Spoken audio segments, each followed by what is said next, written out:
What is going on, YouTube? Welcome back to another video, and in today's video we're going over one of the cooler lions that we had or have out there. We're going over the lions that fought in the Colosseum against the Roman gladiators. They were some of the biggest lions that were left, and primarily due to that is why they were chosen to fight in the gladiator pits. We're talking about Barbary lions.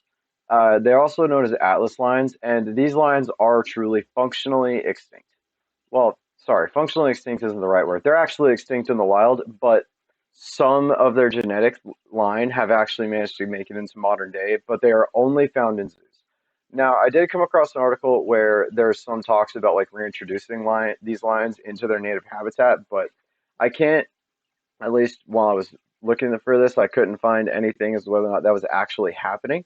But yeah, so anyway, I thought we could go over this. But before we do, please remember to hit that like button, hit the subscribe button, comment down below with what you guys think about the video, and follow me on all my other social medias, which will be at the end of the video. And let's get on into this article. So, guys, like I always like to say, I don't own the rights to these articles. I simply use them to pass along information. This particular one is at therevelator.org.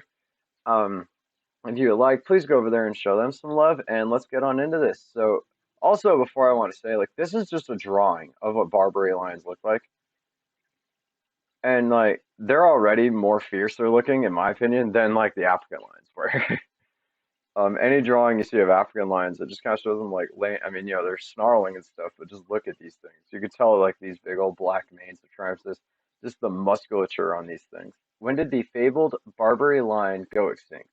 It wasn't the Roman gladiators that did in this black maned beast, but the exact date of its disappearance remains a mystery. History books tell us that the last wild Barbary lion was probably killed in 1922 by a French colonial hunter in Morocco. But in repeating the story of this well-documented death, the history books may have left a chapter or two out of the story. Barbary or Atlas lions once roamed through the deserts and mountains of North Africa, ranging from Morocco to Egypt, far to the north of their sub-Sahara relatives. Previously thought to be the largest lion species, they're now considered a unique population of North African lions. Regardless of their species status, Barbary lions were once upon a time admired for their size and dark manes, although those two qualities have become more mythical over time. Many of these big cats were even kept by the royal families of Morocco and other northern African nations. So, talk about having an exotic pet, right? It wasn't just Africans who admired them. In Europe, the lions famously battled gladiators in the Roman Colosseum, where were displayed in zoos and parks, and even lived briefly at the Tower of London. Those are actually representations of the Barbary lions. But that exploitation took a terrible toll. The Romans killed thousands of lions in their games. The Arab Empire that followed squeezed the remaining animals into smaller territories, and the influx of European colonists in the 19th century polished them off.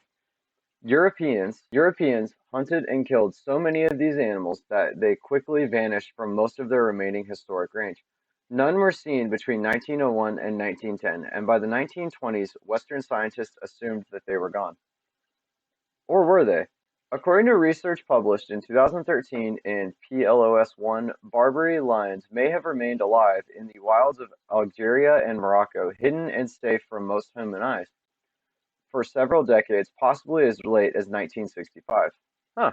The authors, including Simon Black and David Roberts of the Durrell Institute for Conservation and Ecology in England and Armenia, fellows of the National Agency for Nature Conservation in Algiers, combed through published and first-hand accounts of lion sightings in the years after their supposed extinction.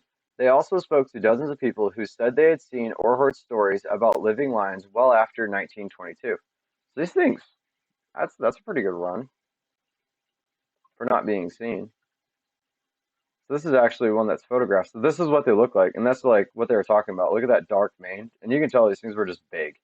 And that was like what overall drew the Romans to them and put them in the Colosseums was just the sheer size of them. I'm gonna have to use that because that's in the public domain. You guys might have end up seeing that on the thumbnail.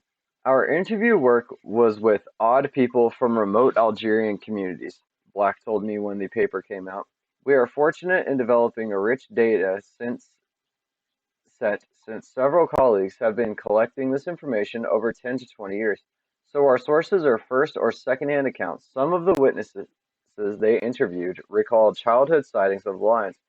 Others recounted tales told by their parents or other family members. With those sightings in hand, the scientists set out to infer when the lions really went extinct in the wild.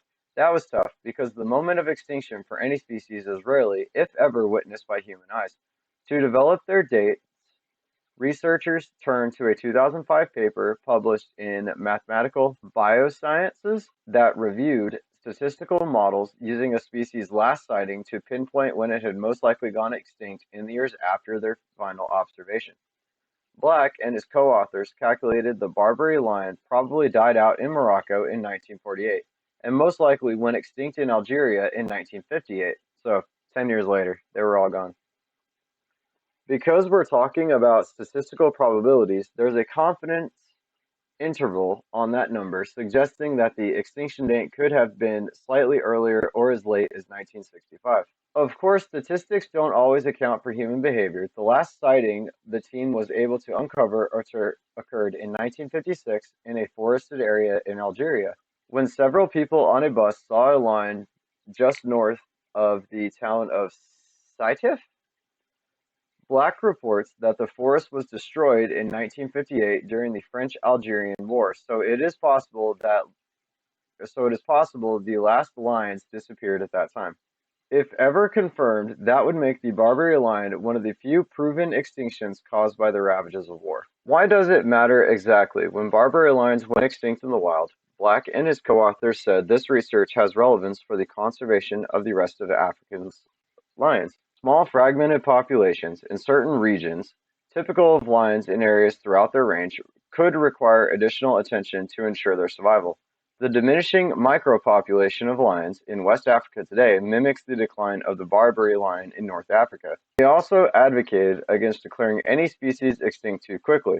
Doing so, they say, could remove any incentive to keep looking for and conserving the species. But the fate of the Barbary lions, as it turns out, is not entirely decided. They may have gone extinct in the wilds decades ago, but genes persist within around 100 captive lions scattered across more than a dozen zoos. These animals, probably none of whom are pure Barbary lions, include descendants of the big cats owned by Morocco's sultans and kings. That makes them historically, culturally, and genetically important, and they may yet have a role in conservation of North African lion, especially the animal in captivity.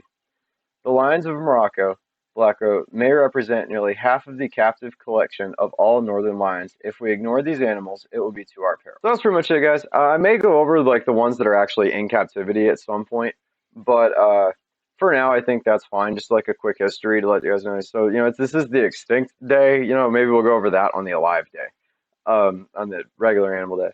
But yeah, I mean, these were the pretty cool lions, I think. I mean, as you guys can see, they were like basically renowned. Sultans kept them as pets. And they were literally fought in the colosseums. So, I mean, it's crazy that I think everybody says, oh, lions fought in the colosseums. Everybody knows that. No one knows who or like what lions fought in the colosseums. And that were these ones.